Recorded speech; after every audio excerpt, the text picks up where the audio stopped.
संध्याकाळचा चहा तर मला खूप आवडतोच, पण त्यात जर तो चहा आईच्या हातचा असेल, आईने प्रेमाने बनवलेला असेल, तर तो मी केव्हाही घेऊ शकते. मला माझ्या आईच्या हातचा चहा खूप जास्त आवडतो.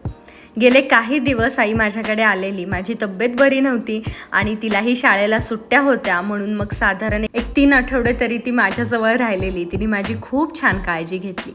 नमस्कार मंडळी, मी सायली, तुमची जवळची मैत्रीण.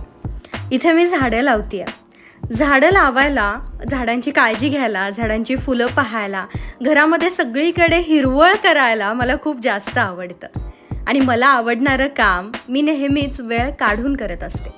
जेव्हा आपण आपल्याला आवडतं काम करतो ना, त्यावेळेला हॅपी हार्मोन्स क्रिएट होतात आणि मग आपण आनंदी होतो.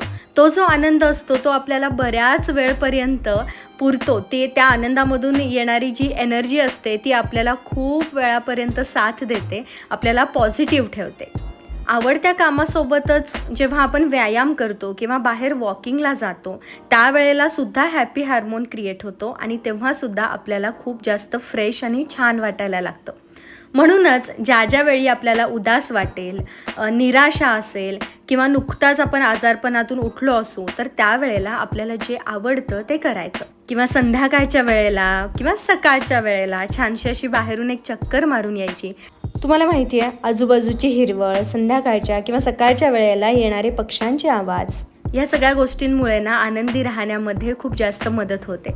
आपल्या मनावरची उदासीनता, निराश जर आपण असू तर हे सगळं दूर होतं.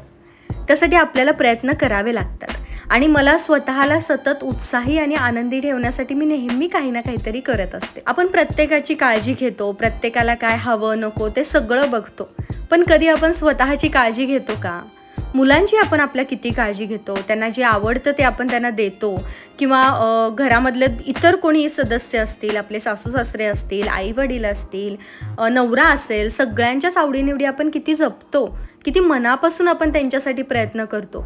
मग त्याच्या एक 10 ते 15% आपण स्वतःसाठी का नाही करू शकत? थोडा वेळ आपण स्वतःसाठी काढला पाहिजे ना. मी नेहमी तुम्हाला सांगत असते की स्वतःसाठी वेळ काढायला हवा. कारण मी स्वतःसाठी वेळ काढते आणि त्यामध्ये मी मला आवडणाऱ्या गोष्टी करते.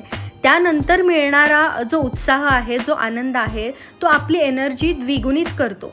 मग त्यामुळे आपण दुसऱ्यांची आणखी जास्त चांगली काळजी घेऊ शकतो. आणि म्हणूनच मी तुम्हाला सतत सांगत असते की आधी तुम्ही स्वतःकडे लक्ष द्या, मग तुम्ही इतरांची काळजी घेण्यामध्ये जास्त तत्पर व्हाल.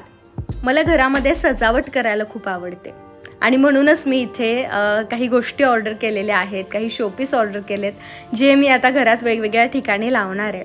गेल्या काही दिवसांपासून कलरिंगचं काम मी करते आहे. ह्याचं घरामध्ये सजावटीच्या नवीन गोष्टी आणायच्या आणि त्याची सजावट करायची. हे सगळं केल्यावर मला खूप छान वाटतं. त्याचबरोबर मला वेगवेगळ्या रेसिपीज करायला पण आवडतात.